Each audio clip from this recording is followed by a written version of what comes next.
Nah, di sini saya akan menjelaskan dengan konsep rebah dari foto yang berikut ini dengan metode analisis poster kerja dengan metode rebah. Seperti foto yang akan ditampilkan di sini. Nah, terus kita langsung aja menganalisis postur kerjanya dengan metode rebah. Yang pertama itu ada neck, trunk, and leg analysis. Nah, ya, dia itu neck trunk analysis itu kalau dia dikit aja 0 sampai 20 yaitu plus 1. Kalau dia di atas 20 derajat itu plus 2. Kalau dia ke belakang itu in extension itu plus 2. Nah, terus kita lihat nih dari yang di foto tuh, dia kan ini ya, mana nih? Nah, dia tuh nunduk gitu. Nunduknya lumayan besar gitu, lebih dari 20 derajat. Nah, jadi itu kita plus 2. Terus selanjutnya step kedua, locate trunk position.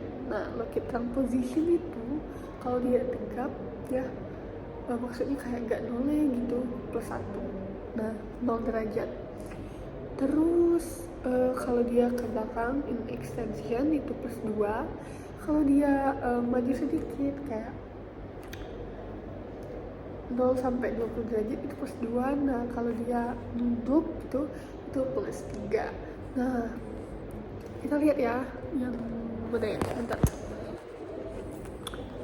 Buat yang di foto itu, yang foto seseorang sedang mengerjakan tugas ini, dia ini masuk ke dalam, lehernya agak miring ya ke samping kiri. Nah, jadi itu plus 1 karena side bending. Nah, terus tidak terlihat gerakan memutar ekstrim kayak gini itu enggak ya, jadi plus 0. Nah, total neck score-nya itu 4 berarti. Oke, 4 ya guys neck score-nya. Oh, itu yang tadi. Oke, selanjutnya sebentar ya. Buat trunk position itu badan membungkuk ke depan lebih dari 20 derajat dan dia tidak bersandar kan ya. Nah, skor dasarnya itu 4. Terus di sini tidak terlihat adanya rotasi atau twisting, tapi sedikit miring ke samping kiri. Jadi plus 1 dia tuh bisa dilihat ya pada gambar kalau dia tuh sedikit miring gitu ya ke samping kiri gitu. Oke, selanjutnya total trunk score-nya ini berarti 5. Oke, step 3. Step 3 itu legs atau kaki. Satu kaki naik ke kursi, satu lagi di lantai. Berat badan tubuh tidak seimbang nih. Jadi kaki itu kalau diam plus 1, kalau dia naik satu kayak itu dia plus 2. Terus bisa adjust juga, kalau misalnya dia lurus 30-60 derajat itu plus 1.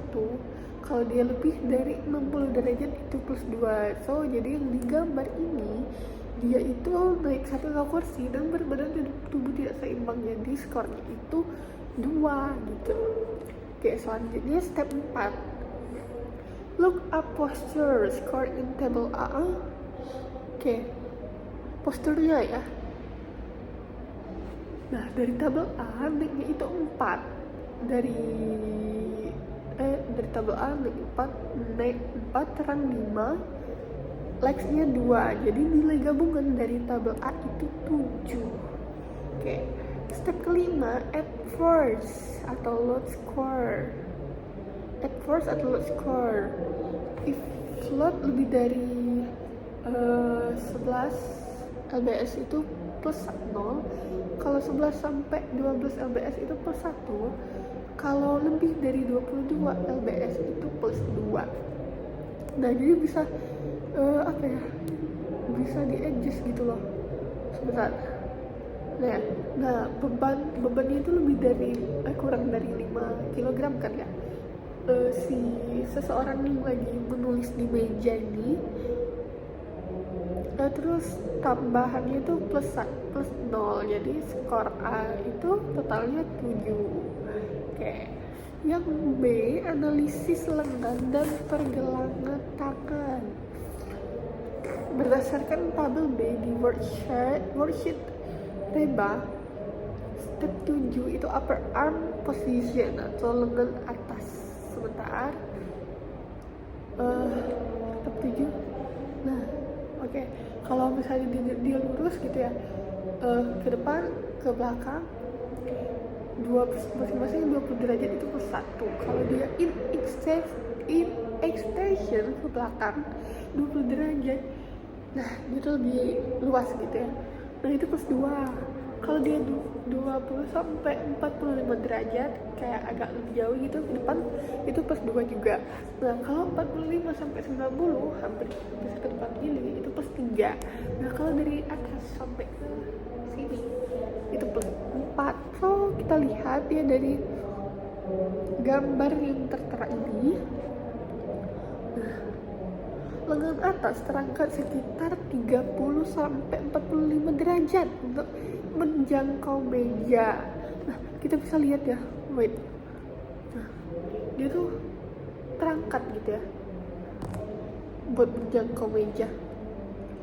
Nah, berarti skor dasarnya itu 2, oke.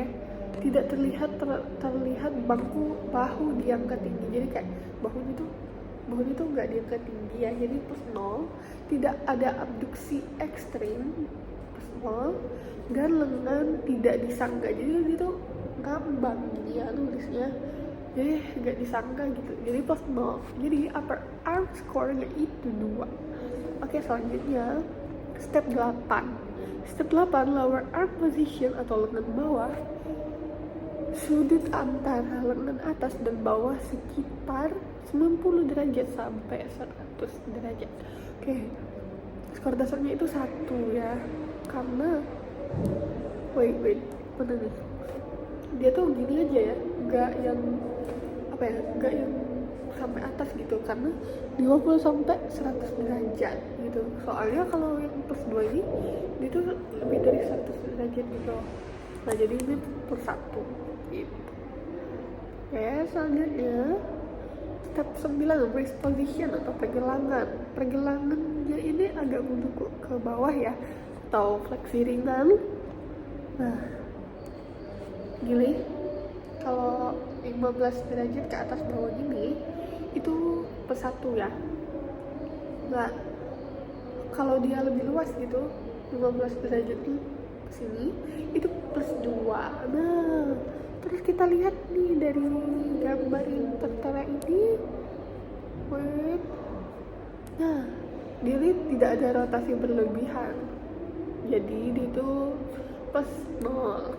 So risk score-nya itu 2. Oke.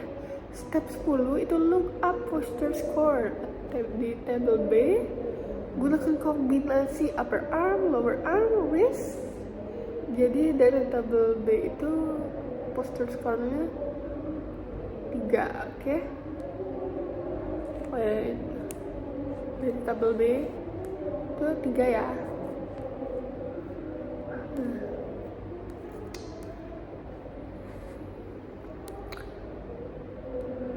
Oke, selanjutnya yang C itu gabungan nilai. Tabel C, step 12, find table C score. Skor A itu 7 kan tadi yang kita dapat, dan skor B itu 3 yang kita dapat. Dari tabel C itu, tabel C ini itu skornya 9 guys. Wait.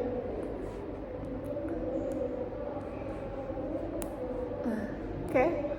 So next itu step 13, add activity score. Wait. Nah, plus 1, one or more body part are held for longer than 1 menit. Jadi dia tuh kayak aktivitasnya tuh lebih dari apa ya, one more body part, kayak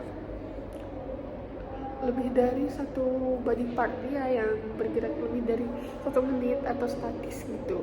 Nah terus satu juga kalau dia tuh mengulang gerakan kecil, range action lebih dari 4 kali per menit. Dia kan menulis ya.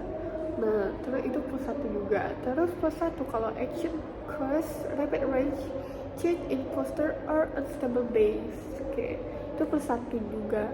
Nah so kita dapat dari 13 tadi itu kita plus satu karena posisi statis lebih dari 1 menit, karena aktivitas duduk lama kan ya, duduk lama menulis gitu. Terus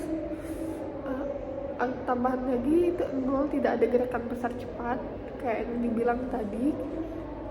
Oke, jadi final rebus score-nya itu double check score-nya itu 9 plus activity itu 1, jadi sama dengan 10.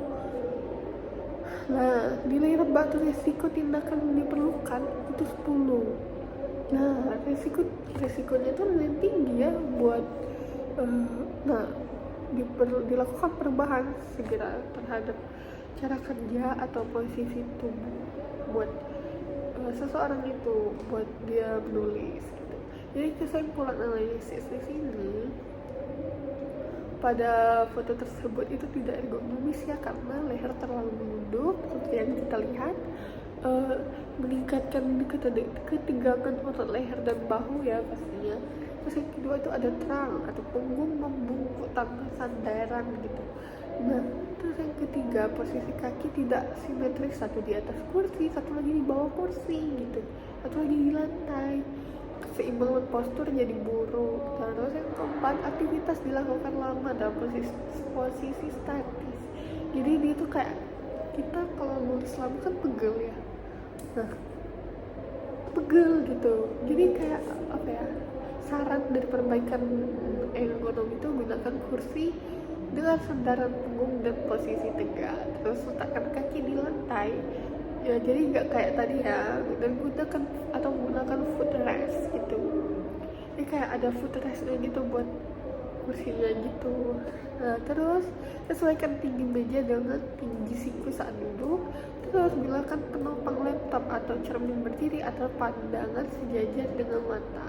Oke, selanjutnya istirahatkan tubuh setiap 30 sampai 45 menit untuk peregangan leher dan bahu agar tidak terlalu pegel gitu. Jadi itu saja ya penjelasan yang saya dapat sampaikan. Mohon maaf apabila ada salah-salah kata. Kepada Allah saya mohon ampun. Wassalamualaikum warahmatullahi wabarakatuh.